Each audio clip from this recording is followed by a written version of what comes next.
Welcome to the All Things New devotion series. My name is Matt Parker, and this is week 17, A Covenant of Faith.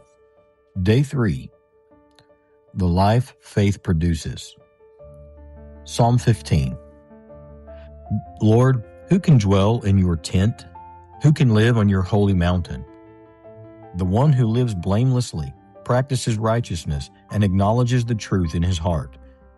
Who does not slander with his tongue, who does not harm his friend or discredit his neighbor, who despises the one rejected by the Lord, but honors those who fear the Lord, who keeps his word, whatever the cost, who does not lend his silver at interest or take a bribe against the innocent.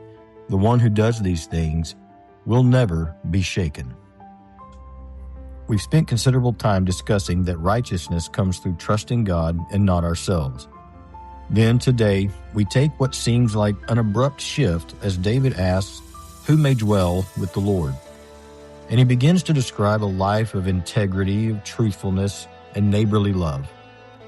If we're not paying attention, it might seem like we've moved from faith back to a world of performance, but that's not what's happening.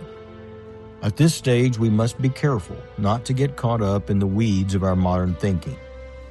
Psalm 15 isn't contradicting Genesis 15 or Romans 4. What it does do is paint for us a picture of the kind of heart this covenant faith produces. I like to say, being a follower of Jesus means more than making a profession of faith.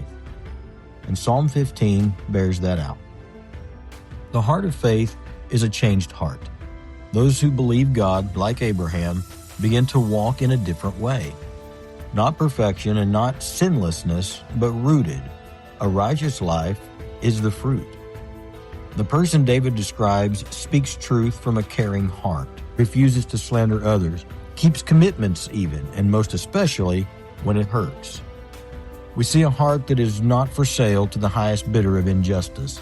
It's a picture of a life being molded and shaped by nearness to Him. Who can dwell in God's holy mountain? A person whose inner life, transformed by Jesus, is brought into alignment with their outer one.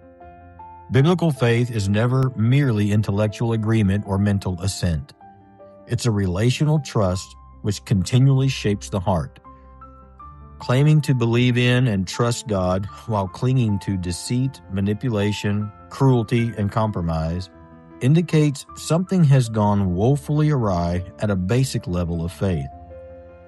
Faith doesn't make holiness unnecessary, it makes it possible. Day 1 declared a promise had been given. Day 2 opened our eyes to the immense grace beneath it. Today, we see what that grace looks like in the everyday life of the true believer. Yes, righteousness is credited by faith, the righteousness of Jesus, in fact. But a saving faith that receives it also must learn to love truth, pursue integrity, and walk in a healthy fear of the Lord. I love the way this psalm ends.